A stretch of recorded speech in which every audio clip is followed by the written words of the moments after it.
Hi there, my name is Lars Sunsen. We're over here at Itelisys creating some content for you just to give you a hint of what's going on here.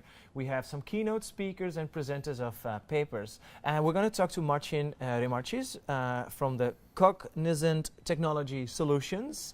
And you guys were thinking more of like an approach on how to look on the human side, working together with AI. And you had this lovely example of it should be like a handshake. Indeed. A lot of people are still anxious to stick out their hands You're so right. towards AI. Yeah. Why?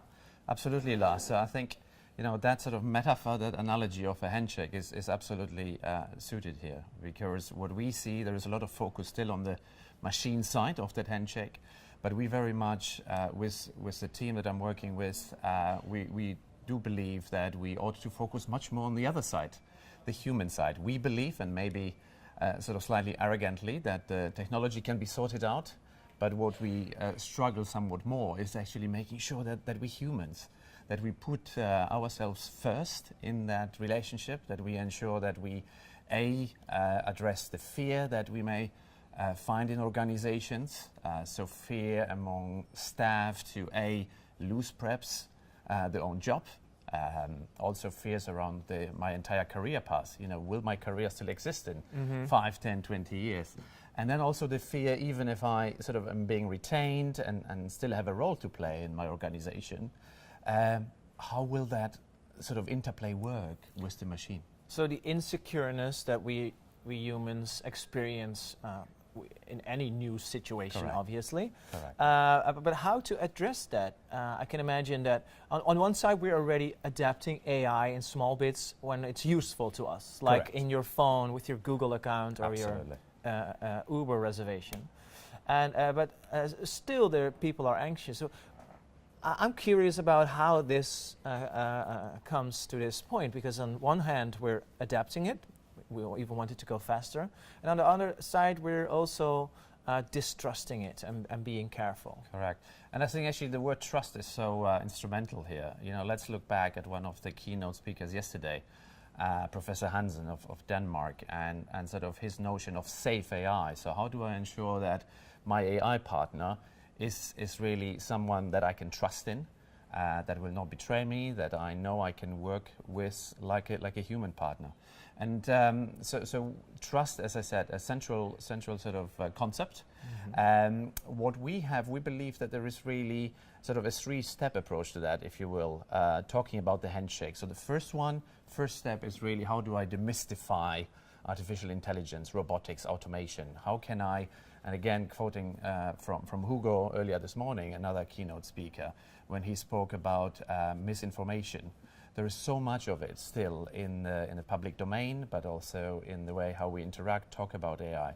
So demystifying and actually telling as it is, being very transparent about this as well in the workplace. So articulating quite well what are the opportunities, but also what are the threats. There are threats. Research is showing that around 20% of employers are actually focusing on headcount reduction as the primary driver of AI and automation, robotics. But that means that actually there is 80% of employers for whom this is absolutely not a priority. Okay, step 2. Indeed. So step 2, after we actually demystify it and sort of start engaging with the employee, we then need to say, how do we reimagine that handshake? How do we design the new handshake? Because with automation, with artificial intelligence, there's just so much opportunity to reorganize ourselves fundamentally.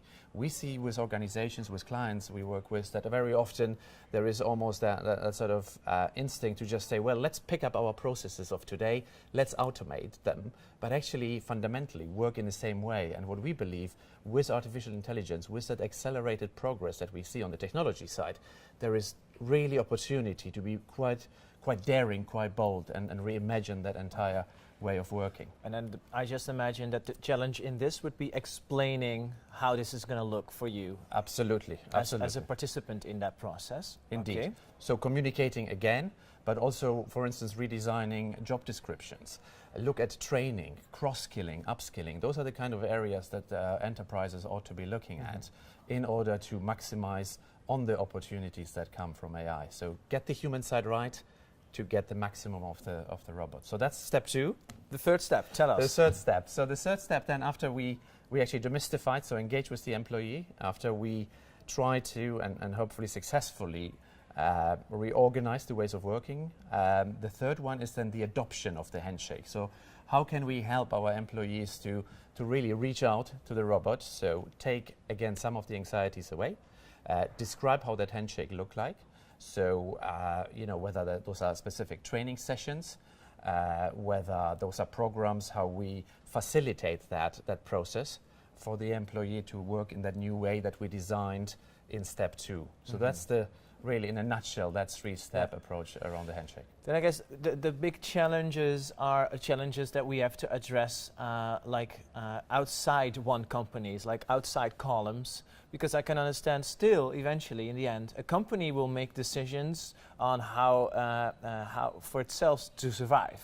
And usually these will be economical decisions. So how to make sure that a company will end up with just fewer people that accepted the handshake and work with the technique, that we still end up with a lot of people that need to find a new meaning to their career or lives. Yeah, it's a very good point. So one of the sort of research areas that we actually look at within Cognizant is actually to see how we can create more value out of the resource that we are freeing up.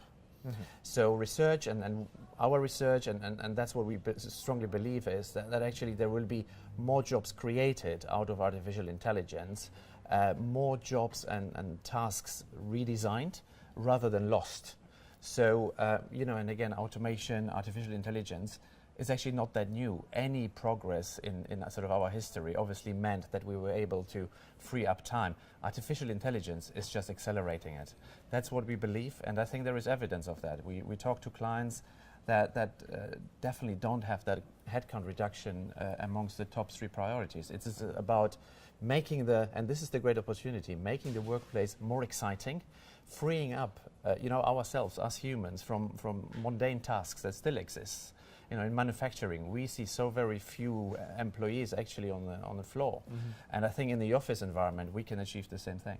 I want to thank you so much for sharing your thoughts with us briefly. Obviously, this might just trigger you to want to know more. I can understand that, Marcin Remarczyk from Cognizant Technology Solutions. And if you're triggered, obviously you have a lot more content to watch. We've created quite some videos for you, this conference and our other conferences. They're all available for you on this YouTube channel. Please subscribe if you want to see more and share it with your peers. And we even love it more if you just visit us at one of our conferences, so we can have some nice dialogue and even hear your thoughts on this topic. Thank you for watching. Thank you.